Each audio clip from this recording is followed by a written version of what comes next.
The police system is to blame. क्या आप आज मुझे कह रही है कि राजस्थान या महाराष्ट्र में ये नहीं होता? मैम सच्चाई बताइए। मैं हरियाणा की बात भी कह रही हूँ। हरियाणा में जब कांग्रेस की सरकार थी तो हरियाणा में इतनी केसेस हुई है रेप और गैंग रेप की। मेरी ऑर्गेनाइजेशन ने खुद उन केसेस को की फैक्ट फाइंडिंग करके लड़कियों को, खास करके नाबालिग लड़कियों को न्याय दिलाने की कोशिश की है। कोर्ट में जाकर कोर्ट से हमने उनको न्याय दिलवाया है। ये घटना मैं किसी भी सरकार की तरफदारी नहीं कर रही हूँ। मैं केवल दलित महिलाओं की स्थिति के बारे में, स्टेटस के बारे में कह रही हूँ कि उनकी तरफ देखने का जो सामाजिक रवैया है, जो समाज का रवैया है, खास करके सवर्ण, जो ब्राह्मणवादी सवर्ण व्यवस्था है, उसका जो रवैया है वो इतना हीनतम है कि उन्हें केवल और केवल भोग की वस्तु माना जा रहा है। जो आंकड़े मैंने अभी बताए हैं, जो उत्तर प्रदेश के हैं या और किसी भी राज्य के हो सकते हैं, इससे भी ज्यादा, लेकिन अभी हम बात कर रहे हैं यूपी की। तो आप कह रही हैं यूपी में, और नहीं, आपकी बात बिल्कुल सही है। आप कह रही हैं देश भर में आपने ये देखा है, लेकिन इस समय क्योंकि ये घटना यूपी में हुई है इसलिए ये गुस्सा यूपी का है। Vikram Singh, I want to ask you as a police officer on the ground.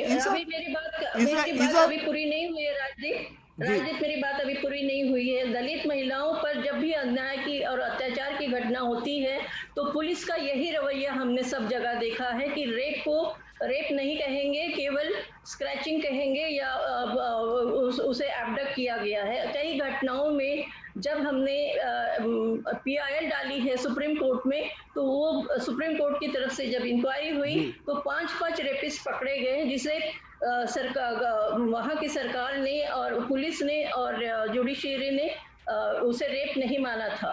उसे ब्रूटल रेप, गैंग रेप, बाद में 5 रेपिस्ट पकड़े गए हैं। तो ये हमेशा का रवैया है दलित महिलाओं। तो आप कह रही हैं पहली बार नहीं है कि ऐसी घटना में पुलिस कबूल। ये मैं विक्रम सिंह के पास लेकर जाता हूं Thorat ma'am. Vikram Singh, is it true that if the girl in the instance is a Dalit girl, that she finds it even more difficult to get justice? Do you agree that the local police is still caught in the caste biases and hierarchies of Uttar Pradesh, sir? I would say that it is as clear as daylight that we have not gone out of the syndrome of caste, and caste leading to partisan attitude and behavior. And if we were to say that we can wish away the casteist feelings in our society, I think we'd be living in a fool's paradise. The caste feelings are as strong as they were even 25 years ago, and we can wish away anything. But the caste system, I wish, had been diluted over a period of time, in spite of invoking the provisions of the Untouchability Act, the Prevention of Atrocities on SC/ST Act. But the underlying deep sentiments of the distance and the dichotomy between the high and the low is very much there. And that is also reflected not by way of a rule, but by way of exception. You can see that the behavior and conduct of the administration and the police often is one of distancing oneself from. So what will it take to change that? I am not able to understand after all these years. Thorat ma'am, आप मुझे बताइए ये बदलाव कैसे आएगा? ये सिर्फ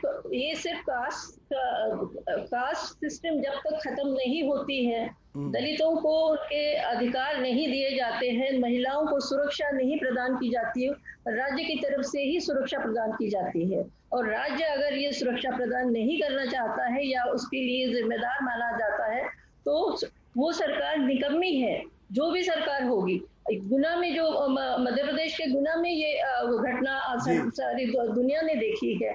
बिहार में जो हुआ है, बिहार में कोरोना के समय महिलाओं को मारा पीटा गया है कि उन्हें राशन तक नहीं मिला है। तो ये घटनाएं केवल एक राज्य की नहीं है, ये पूरे हिंदुस्तान का ये चित्र है। और उस चित्र में यही दिखाई देता है कि दलित महिलाओं को उनके अस्पृश्यता की वजह से, उनके खिलाफ जो अस्पृश्यता का जो अभिशाप है, उसकी वजह से उन्हें समता का अधिकार, स्वतंत्रता का अधिकार नकारा जाता है, सम्मान से उन्हें नहीं देखा जाता है और उनके ऊपर होने वाले अत्याचारों को पुलिस और प्रशासन और राज्य बहुत हल्के तरीके से लेता है। राजदीप, जिस तरह के आंकड़े हमारे पास है, ये ये सारे राज्यों के अलग अलग हो सकते हैं, लेकिन इस समय यूपी में सबसे ज्यादा ये लगातार हो रहा है। कानपुर में गांव के अभी लॉकडाउन से पहले हमने वहां विजिट की।